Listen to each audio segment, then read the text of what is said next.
Hello everyone, my name is Shane McElroy and you're all very welcome to this evening's webinar where we will be bringing you updates on Tirlán's weather support package from our CEO designate Sean Malloy, as well as technical information on extending fodder and feeding for milk and fertility.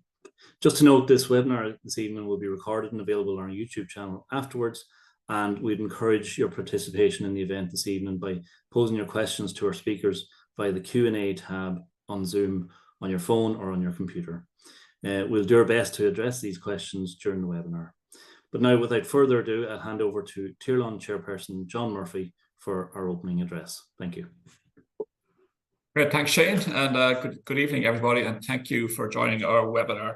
This is our second, I think, weather crisis webinar in the past month, and hopefully we won't have to attend another one of these for a very long time. I suppose as farmers at this stage, look, we're all our wits' end. Here we are in full winter mode as we approach mid-April. We're now well into the 7th month of winter. And it's been a really long, expensive winter. The rainfall is relentless. And this is causing huge issues on farms, causing huge hardships, it's causing huge stress. And, at this stage, we know we're all farmers, that we're physically tired, we're financially stretched. We have higher costs than normal, way higher costs than normal, and milk supply, on all our farms has really fallen off a cliff over the last few weeks, and we see that in the business as well. And of course, we're also a huge mental stress out there at the moment. So, at Tirlán, we're a farm family-owned co-op, and, and it's really important to us as a co-op. Co-ops are here for the benefit of our members, to work together for the benefit of all. So it's important now at this juncture that the co-op steps up, and supports our farmers as best we possibly can. And the board met last Monday morning in the teams of bad weather and rain pelting off the window, and we approved a €30 million package for our members. We really pushed ourselves to do the very best we can. This is outside normal milk prices and normal monthly fixing our price. This is something special, something different to help out our farmers, because we know at this stage that that's pivotal. So Sean, we'll go into that now in more detail momentarily. But also, I'd ask farmers, to reach out, because I know there's huge financial stress on farms. I know there are people in trouble with credit limits and payments, and, we're all in the same boat. So it's important, you reach out to your agri team, talk to them, we're here to help. We haven't been going overly hard on collecting money over the last couple of months. We know exactly what the position is. And that's, again, the benefit of being a co-op. So I encourage farmers to get in touch, talk to your manager. Don't worry if you feel you're up to the limit, you can't get that load of meal, get that load of meal. We're here to help. And it's important even just talk to our staff, to have a chat, or talk to your neighbours. This is the time to definitely stick together. And I'm hearing some really nice stories over the last couple of weeks of where farmers are treating other farmers very fairly as regards to fodder, whether it's silage or straw, or just ask, please replace it next fall or next autumn, without any money. But unfortunately, we're hearing other stories where there's price gouging going on. That's not the co-op way. And I'd ask people, please, be fair to your fellow farmer. Dig each other out in this time of crisis. I suppose it's not just a grain or a dairy issue. Like the grain guys, they're having a horrid time. We've had almost no winter corn sowed last winter.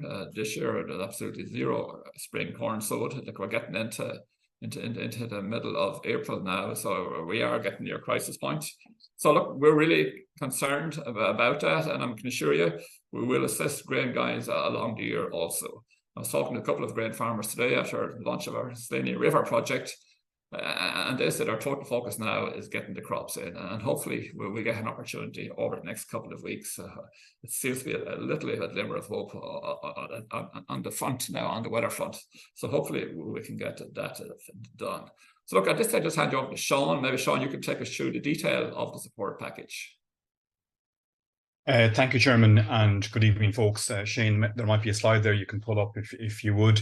Look, thank you to everybody who has joined this call this evening. I think our Chairman has caught the sentiment of why we're doing this very well. Our board met, as the Chairman set out, on last Monday in order to have a focus session to see what support the organisation can provide to our farmer members at this point in time.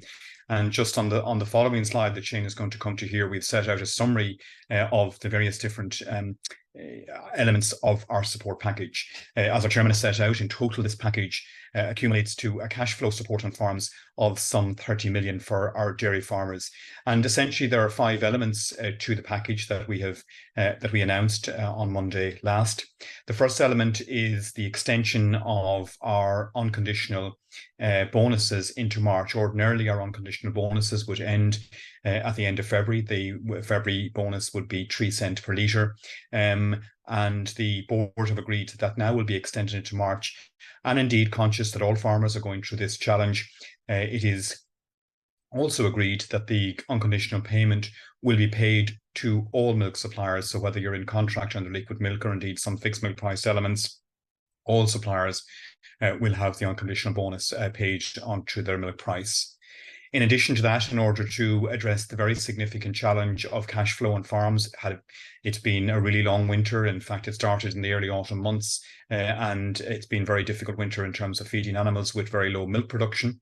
In that context, we have announced the development of an advance payment scheme whereby, on a voluntary basis for whatever farmer wants this in our dairy farmers, you will qualify for a 5 cents per litre payment based on your March volume. So whatever volume of milk you supplied on March, you have the opportunity to get 5 cents per litre of an advance payment on that milk, and then that can be paid back during the peak months of 2025. So that will be essentially providing funds. There will be no interest charged on those monies to our farmers, but hopefully for those who require it, it will be of significance in terms of trying to meet some of the cost on your farms during the past months. In addition to that, you will understand that some 2 years back, we introduced the approach to payment for milk on a twice monthly basis, as opposed to the traditional once per month. I think that's proving to be very beneficial to farmers in recent months because it helps the cash flow, having monies coming in twice per month. Up to now, that was 50% during the early and 50% during the second payment in each month. For next month, so effectively April milk paid for in May, we're going to increase the first increment from 50 to 60%, again, to try and get more money into our farmers early in the month for the month of May. Some 3 weeks back, you will note at this stage, we identified the problem emerging on a good number of our farms with respect to feed running short. So at that juncture, in order to help farmers secure more feed on farms, we introduced a 30 euros per tonne feed rebate, and it was on a defined volume for a couple of weeks at that juncture. We extended that at the end of the 2 weeks, and we decided on Monday last, given the continuation of the poor weather, that we are going to extend that 30 euros per tonne feed rebate scheme up to the end of April. So it gives farmers the opportunity to secure feed at a reduced price up to that point in time. And then finally, in terms of the overall package, we have ordinarily run a credit scheme for fertilizer purchases, but in the ordinary course of events would run to the end of March. In fact, this year, very little fertilizer has gone out, even less has gone out onto pasture. So we've taken a decision to extend the credit-free option on fertilizer to the end of May, again, giving farmers the opportunity, when the weather improves, to acquire that fertilizer and to get it out on pasture, and to not have to incur the cost of it for a number of months, again, on a credit-free basis. So all told, this package, as I said, is worth about 30 million in terms of supports to our farmers. And as our chairman pointed out, we are very conscious of the challenge with respect to other members, particularly our tillage farmers and indeed some of our beef suppliers. And we're actively trying to identify mechanics that will help support our farmers in those 2 arenas either. And that's something that we're currently working on. And I suppose finally, just to echo the chairman's comments there, our team are available on an ongoing basis to provide advice and guidance. This technical webinar is one such feature, but on an ongoing basis to there. And I would ask you, if you're challenged or in any difficulty at all, please reach out. And very much in the spirit of our co-op, as per our chairman's comments, we will be there to help and assist as best we can during this difficult period. So with that, Shane, I'll hand it back to yourself. Thanks very much, Sean, and just to recognise the contributions there from John at the start, and thanks for your update on the number of support measures there, Sean. Just to note, guys, that Sean and John will both be staying on throughout the webinar this evening, and will be welcome any questions or comments that you have through the Q&A function on Zoom. So just to bring to our technical component of the webinar this evening, we'll shortly hear from Elaine Brady, a ruminant nutritionist, on feeding for milk and fertility as we come into the breeding season quite soon.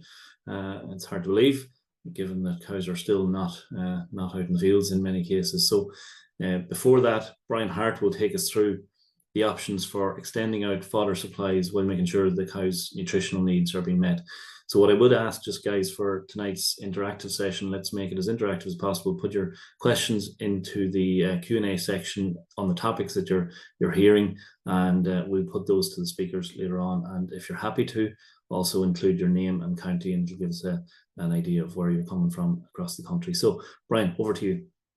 Thank you very much, Shane. So exactly what Shane said, I'm just going to go through a number of different solutions that we're seeing on farm, but more so solutions that are working quite well at the moment. The first, and it may seem like a very obvious one, and I know a lot of people, it's not an option at the moment, but where we are seeing grass at any quantity being got into a diet, whether it's an hour and a half, 2 hours of grazing, it's having a massive benefit to milk supply, milk protein, and even body condition that we're seeing on farm.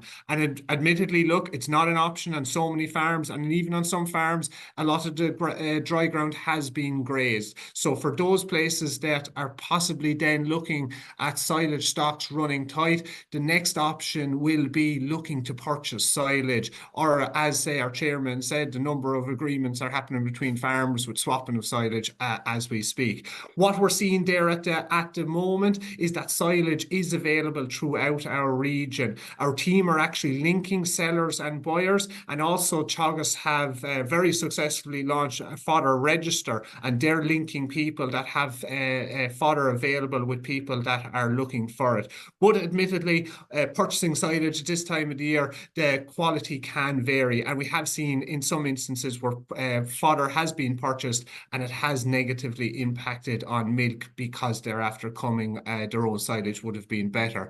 So as we go on to the next slide, we begin to kind of explore more options on the next slide.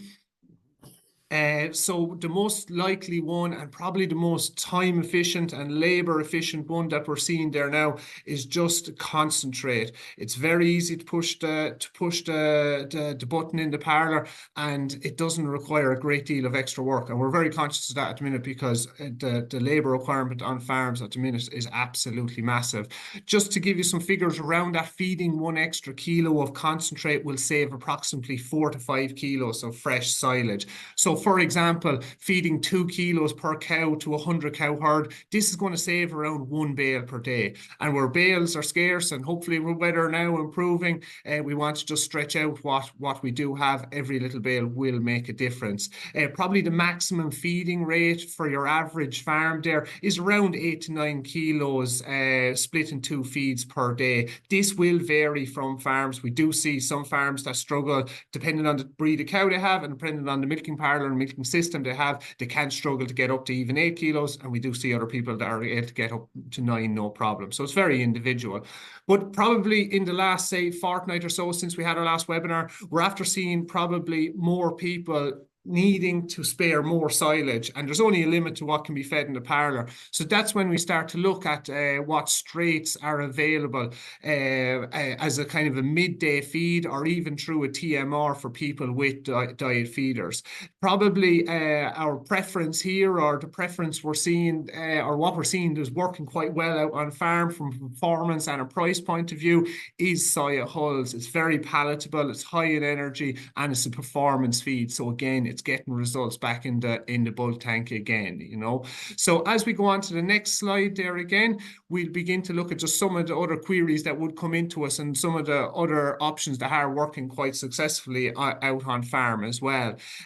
We do see a lot of beet available around the region, and a lot of people have been offered it to extend, say, fodder, and to just increase the energy density of the diet. Beet is an excellent feed, very high in energy, but there is certain risks around it as well. Beet needs to be introduced slowly. It can't be just fed very rapidly, and you do, to get to a decent level of beet feeding, say 12 to 15 kilograms per cow per day, that'll take the best part of a week, if not 10 days, to get to that type of level. And that's the kind of level you need to be at to displace a decent level of silage. So again, it's for some people very close to grass, mightn't be overly suitable. And again, because it's so high in energy and it can lead to digestive upsets if fed too much, that combined with wet grass can lead to some digestive upsets. So it's just a bit of a health warning. If you are looking at beet, there is a couple of things you do need to look out for there as well. In previous years, where silage would have been scarce, straw would have been right at the top of our list and is excellent at, say, stretching out silage. But look, this year, the availability, let alone quality, are both issues.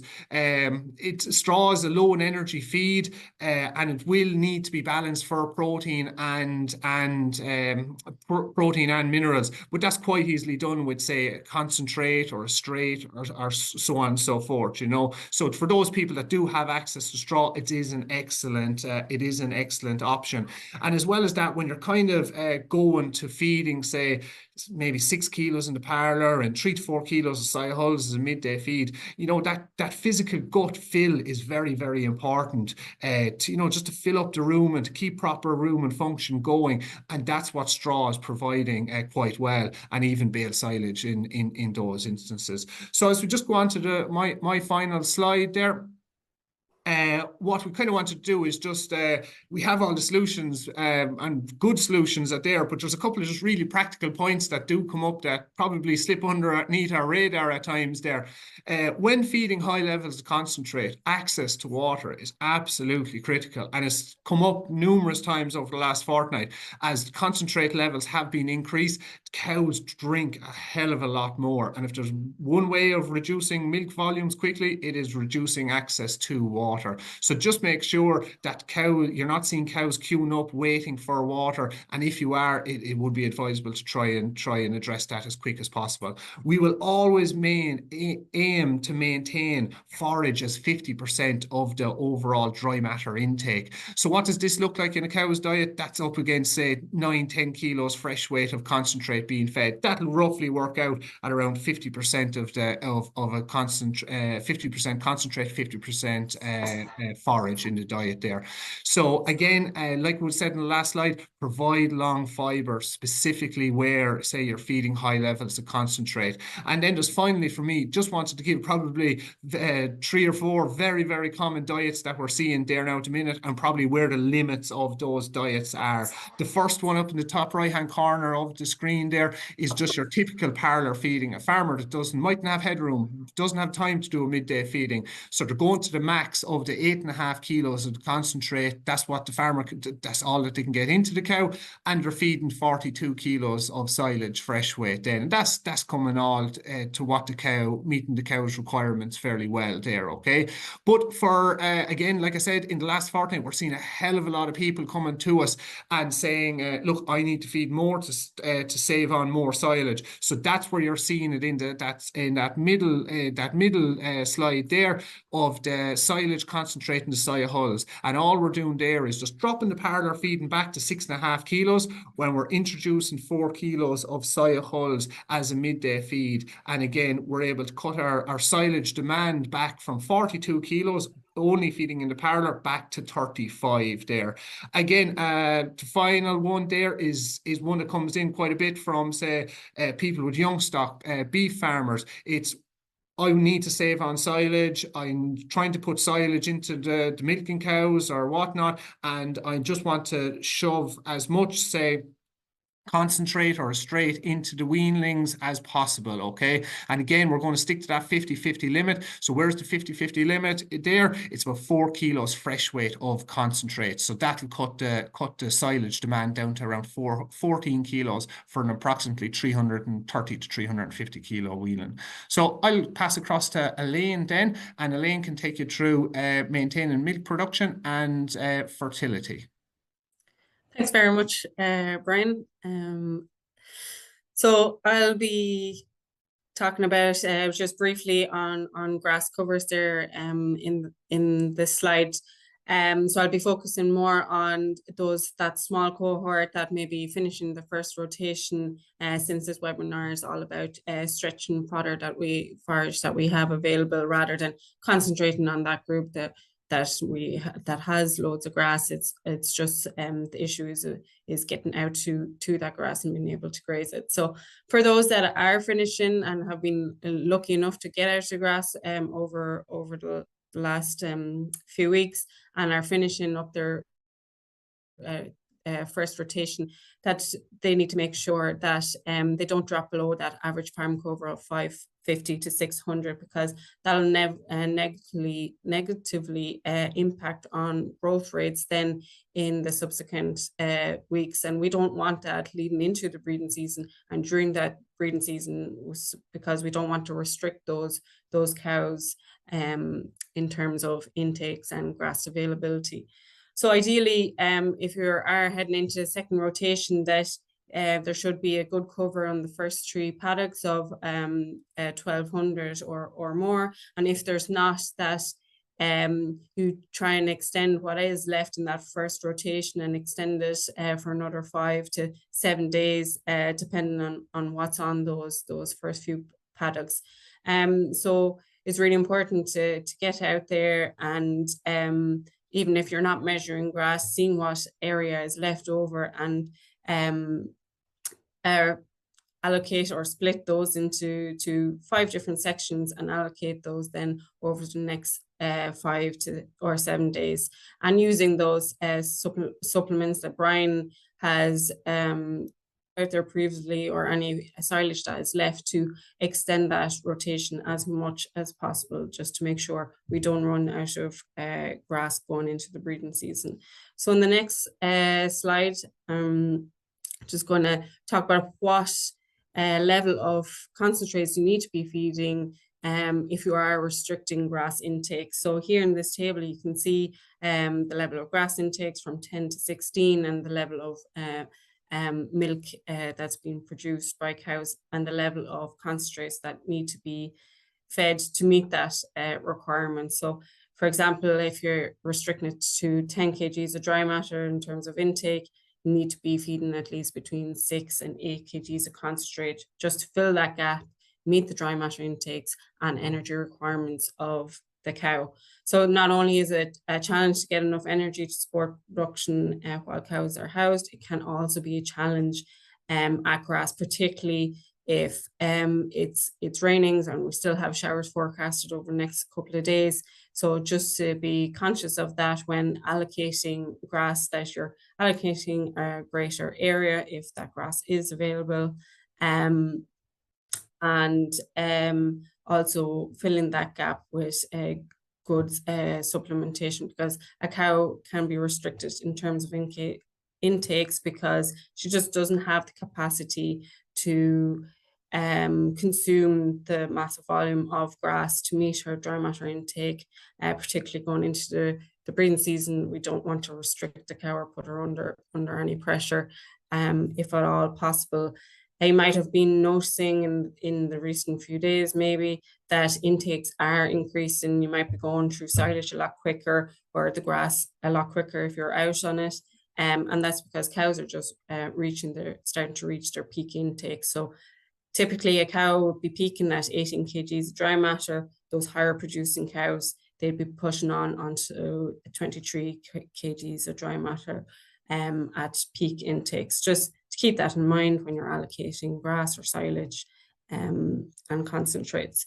So if we move on to the next slide, I'll be talking kind of gearing up cows for the breeding season. So ideally cows should be on a rising plane of nutrition from calving until breeding, and particularly from now on, as the cow begins to really rely on her diet as to oppose her own body reserves. And a lot of cows may have used up a good bit of her body reserves, and there's none any or little left to pull on. So ideally cows should be at a body condition score of 3 to 3.2 when they're going into the breeding season. However, that may not be the case for all cows. So it's really important to get out there and assess the condition of the cows, and if they need to be gaining condition over the next few weeks before breeding starts. For example, if they need to gain at least a quarter of a body condition score, that means supplementing an extra 2 kgs of concentrate on top of the level of concentrates that are already being fed to be able to gain that quarter body condition score over the next four weeks. And this is a short-term investment. It may not feel like it, particularly if you're feeding high levels of concentrates over the last couple of weeks, but it is relative to the next lactation. So if it's really important just to keep on feeding those high levels of concentrates for the next few weeks, going into the breeding season. And even if you're going to grass, that those concentrates can be reduced, but just be mindful not to reduce this too much that it's going to restrict the cow and she'll be under pressure. Because we want to optimize or maximize the submission rates and conception rates as much as possible, because that'll incur cost then onto the next lactation if breeding is delayed or we miss a heat, which you've all heard the figures that Teagasc quotes of 250 per heat miss or €8 per day that the breeding is delayed per cow. So on the next slide, I'll touch on the maiden heifer. So they're also really important not to forget about them. So in majority of cases, heifers have remained indoors, and a proportion may not be reaching their target weights, and that can result in lower conception rates or even lower production in their first lactation if they don't manage to catch up in terms of their target weight between now and before they calve. So heifers should be 60% of the mature weight when it comes to breeding, so regardless of their age. So we're only, let's say, 3 or 4 weeks away from breeding. And at best, if they do remain indoors over the next few weeks, that the max you can achieve at best is 0.8 kgs of live weight gain. But this is only if they're being fed properly. So at a minimum, they need to be fed 2 kgs of concentrates, assuming they're on poor quality silage. If that's not being fed, they'll be on the lower range there at 0.5 kgs per day in terms of live weight gain. So it's really important to keep pushing those live weight gains, because there's still time to gain at least 20 kgs between now and the first week of May. And then if there is that opportunity to get out over the next few days, that those live weight gains can be pushed on further to a kg. So that gives a scope up to 30 kgs in terms of live weight gain to try and reach that 60% of mature weight as much as possible over the next few weeks. So that's all from me. I'll hand you back to Shane, and thank you very much. Thank you very much, Elaine, and thanks, Brian. And thanks to all of you who have sent in questions for our speakers. There's a good number of questions in already, and we'll go through those now, but please keep sending in your questions. We'll hold the conversation here now on Q&A for a good 15 minutes, but we'll not keep you all night. But as long as there are good questions coming in, we'll keep them in, and some comments coming in as well. So just look, as a reminder, text in your questions to the Q&A function on Zoom. And if you'd like to, as I say, include your name and county, and we'll be able to call that out and get a picture of where you're coming from. So maybe the first question, it's from Charlie in Kilkenny. What steps can I take to ensure I give my cows and maiden heifers the best chance to go back and calf at first service? I think, Elaine, you covered it reasonably well there, but just what are the key messages around the best chances to get the cows and maiden heifers back in calf? Yeah, so I suppose meeting the cows' requirements and ensuring they're in good body condition score, because the research has shown if they lose too much body condition score or they're below that 275, that conception rates are really significantly reduced. So making sure that you're continuously feeding those cows, meeting their requirements, and feeding those concentrates for the next few weeks to really push them on. And the same goes with heifers. So really pushing that concentrates if they're still indoors, feeding up to 3 and 3.5, depending on your silage quality. And if at all possible, get them out to grass in the next few days if the ground conditions allow, to really push them on to gain those weights. Very good. Another technical one, Brian, maybe for yourself. If zero grazed grass is contaminated with clay from bad weather conditions, which is going to be likely at the minute, how dangerous is this to milking cows? Yes, good point. And it's something we're seeing a lot of, or we're going to see a lot of, because people have a lot of, say, grass and outblocks that they're going to try bring home to the milking herd there. It's not advisable. Clay goes into a cow's stomach, stones, it can't get back out of it. It's not ideal at all, and it should be tried to be avoided, because you will eventually lead and potentially lead to, say, clostridial issues down the line as well. So it's definitely to be avoided. Yeah, no, that's fair enough. Question in from Laura. Good evening all. Will the 3-cent support be adjusted to reflect solids, or is it a flat payment? Maybe one for yourself, Sean. And there was another question in there as well on the €30 per ton. Do all suppliers qualify? And then the piece on the €30 rebate, is that also paid on straights? Okay, thank you, Shane, and thank you, Laura, for the first question there. So that the 3 cent per litre is plus constituents. So yes, it will be plus solids, Laura, on the 3 cent per litre. The €30 a ton, yes, it's open to all of our suppliers that are buying feed directly from ourselves, Shane. It's on concentrates at the moment as opposed to straights.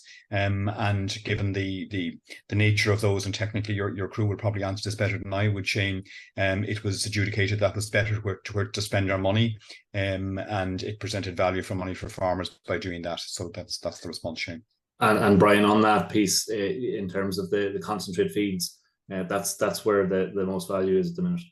Yeah, as well as that, we've probably seen a couple of people bring up inquiries there recently in the last couple of weeks to say, well, how much can I push the concentrate, or how much can I push the straights, and can I push the nut or the concentrate in the parlour right down? And it's important to remember at these times, generally, the concentrate nut is the only source of minerals and CalMag. So that's very much why we wouldn't want to go too severe on too much straights and too little concentrate. Yeah, no, fair play.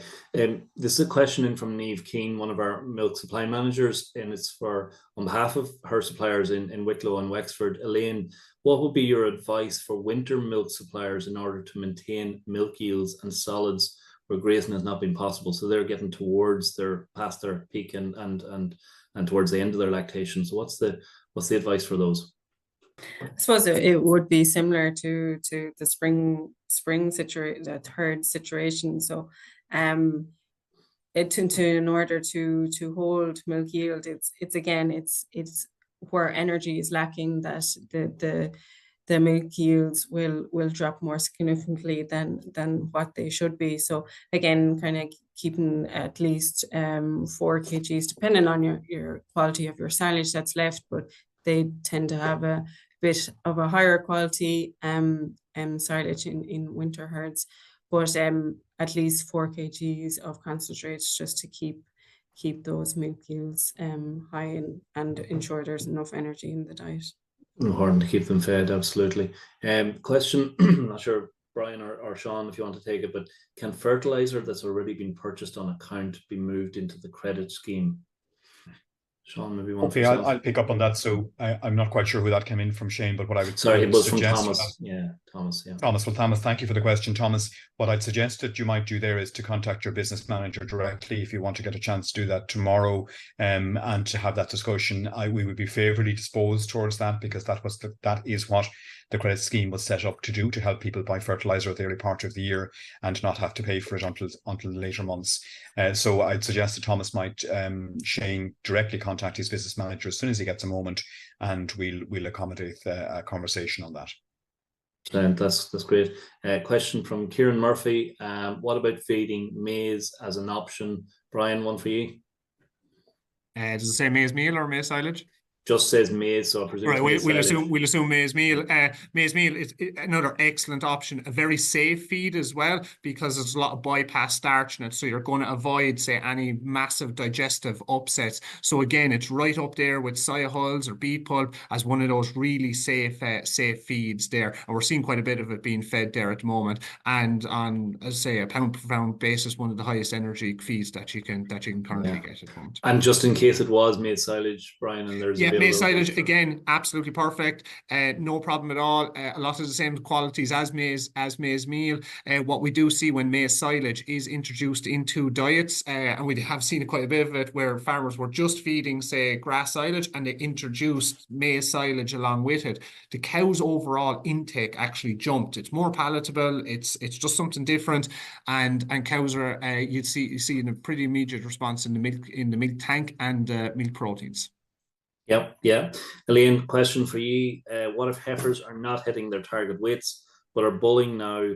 Will that impact on conception rates? So if they're slightly behind in terms of target weights, but you're seeing them bulling strongly, that's an indicator that they are fertile, and so if you do see strong bulling from heifers, I would put them into the bull or put them to AI, because it is an indicator that they are fertile. And I suppose then the converse of that question that's come in, and they didn't give the name, but if they're not seeing them bulling and potentially a little bit behind, it's really about rising that planning nutrition then, Elaine, is it?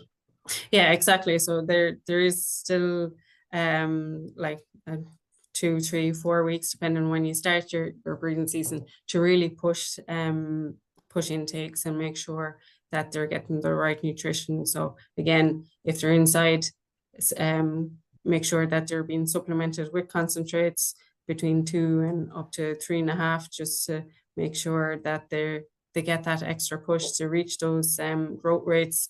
And if there is an option to go out to grass, and that'll push them on another bit. And you'd be surprised, even when you, during the breeding season, being outside and just getting a bit of sun, you tend to see more cows bulling. That's also you'd see those with heifers as well.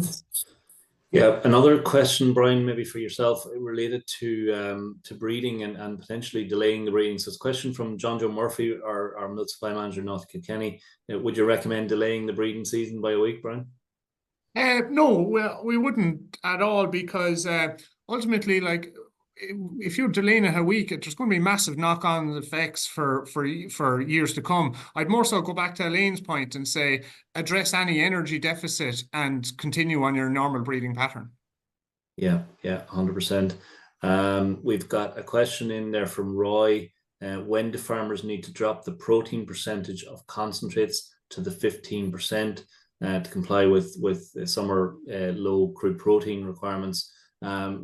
Brian, that's 15th of April, isn't it? Yeah, it's the 15th of April. And so what it is for any farmer that is over 130 kilograms of organic nitrogen, they have to feed, say, a 15% concentrate, a maximum 15% concentrate from the 15th of April. There's a couple of side notes with this. That is for cows and livestock that are at grass at full time. Now, currently, as it stands, there's not a lot of cows that are on that at the minute. So sorry there now. So we do have now we're back, and so there's not a lot of cows that are on a full grass diet at the moment, and So if it only needs to happen when they go on to say a full grass diet, but it is still advisable to contact your advisor, whoever's doing your nitrates or derogation plan, and to specify with them. And it is often requested that if someone is going to feed beyond that, that they get say a letter from them to do that, and that's from your advisor that's doing your nitrates or your derogation plan. Right, Brian. A little bit related, but look, we'll throw it out anyway because it's slightly different. Elaine, one for you. Is 50-50 maize silage and grass silage a safe feeding mix for indoors? Looking to stretch the last of the pit silage, feeding 8 kilos in parlour on no grass. That's from Ed. Elaine, just on that one.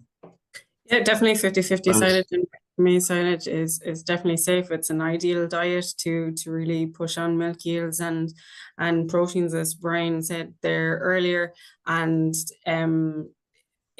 maize is a very, very safe forage to include. So it still has that fiber in it, but it also has that bit of starch. And feeding 8 kgs is still safe because you have that fiber level from the silage as well.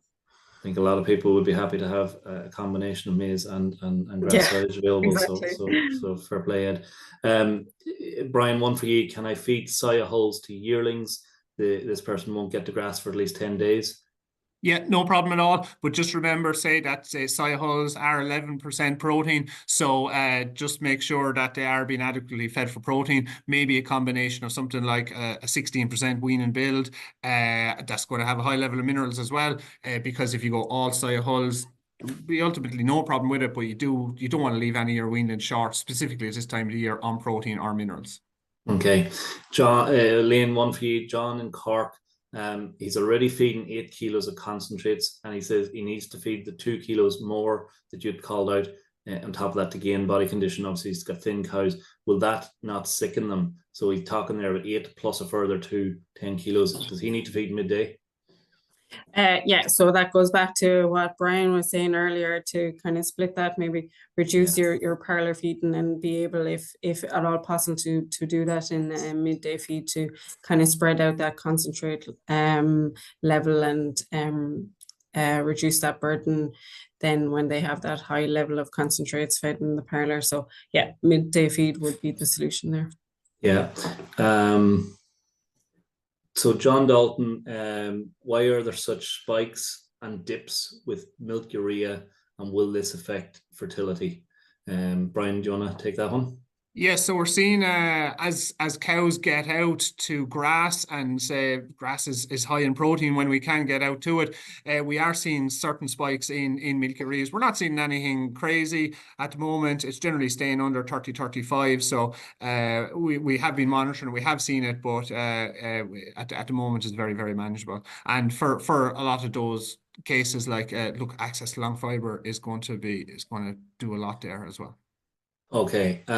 Laura has another question. I'll throw it back to you, Elaine. Laura Forbes, another question. They're a bit linked.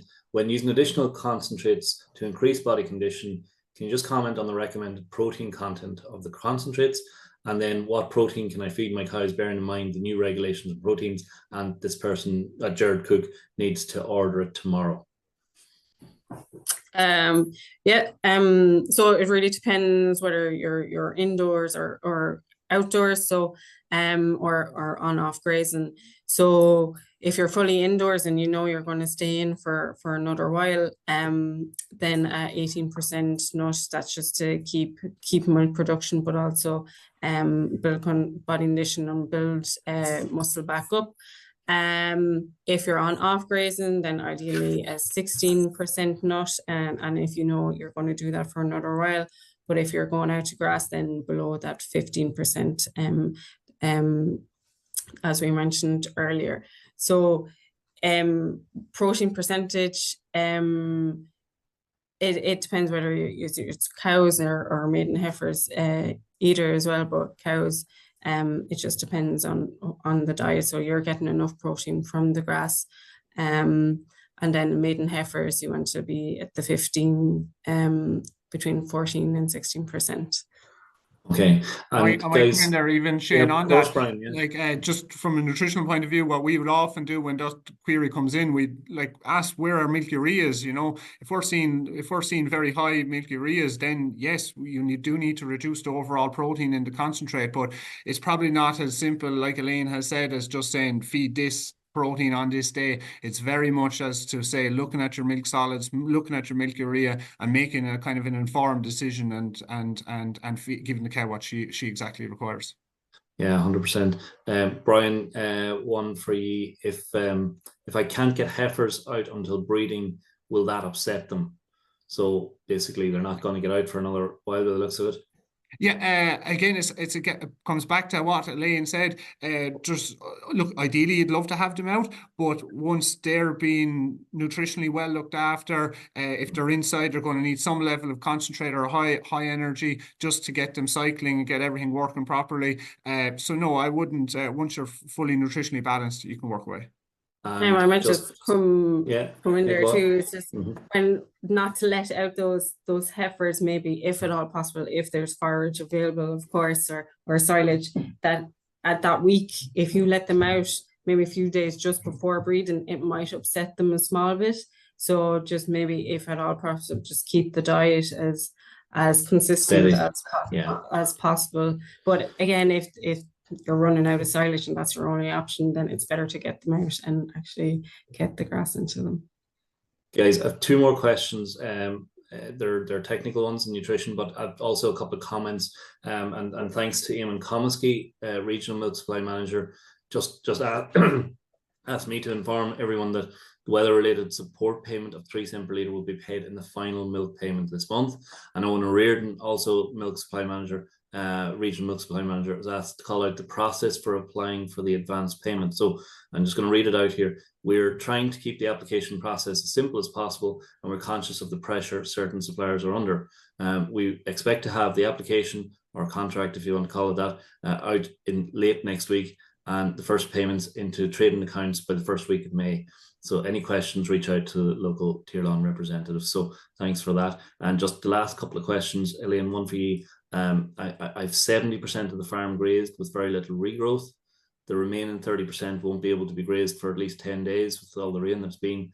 What is the advice here? So 70% grazed, 30% won't be grazed for another good while.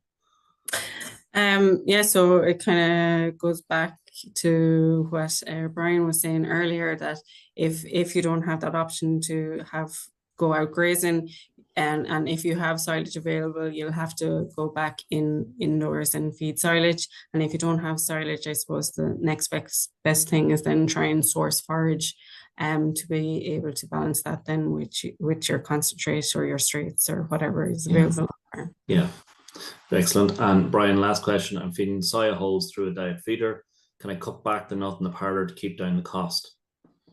Again, I think we touched on it earlier on, and it's coming in quite a bit there, because obviously, say some of the straights there are going to be at a cheaper price point.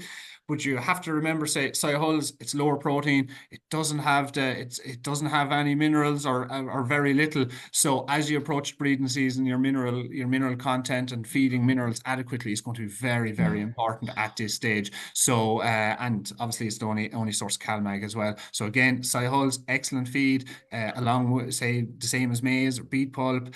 But just be very, very conscious that the nut is the only place you're getting, say, your CalMag, your minerals, and so on, so forth.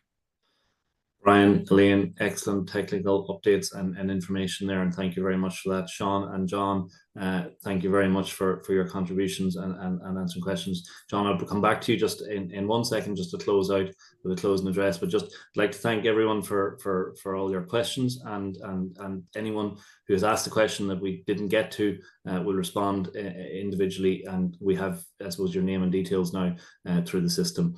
Look, every farm is different, and bespoke solutions are needed for individual farms, and look, get in touch with your local Tirlán representative who'll be able to work through the solutions. Hope everybody's got some good management tips and will be able to apply them in the coming breeding season. Just to thank everyone, our speakers, Elaine, Brian, Sean and John, and to Tom, Caroline and Rob, who are working in the background to deliver the webinar.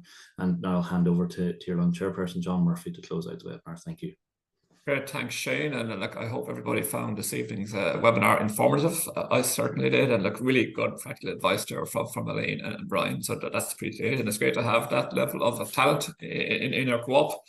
On the sports, again, as you've just said there, Shane, we're going to make this as quick and speedily and as easy to draw down as possible. So I would encourage all our members to draw down all these supports. That's what they're for. I suppose, looking as farmers, we're optimists. I suppose we need to be. We're optimists by nature. But, you know, it's important we remain positive. This bad weather phase will pass, and it is passing. The things look much better over the next 10 days. And hopefully in 2 weeks, so we'll have all our stock out and lots of crops in the ground. And it's early enough in the year still that we have a good, decent year ahead. So again, thanks to all our speakers. Thanks to you for our questions. As we go into a really busy period now over the next couple of weeks, you know, I'd urge you, our members, to farm safely and take care of each other. So thank you very much, and thanks for joining us.